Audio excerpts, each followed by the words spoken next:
Hello everyone, today in this video we will discuss how to remove Google account from Samsung Galaxy A57. Let's start the video. First of all, go to app library. Here click on settings app.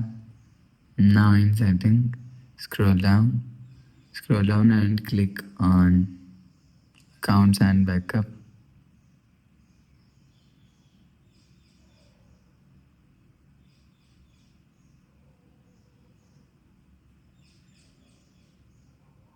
After click on accounts and backup, click on manage account and you will see Google account is here. If you want to remove Google account, so select Google account and click on remove account and click on remove.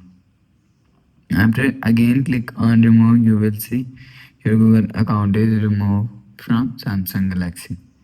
After the process, go back to home screen.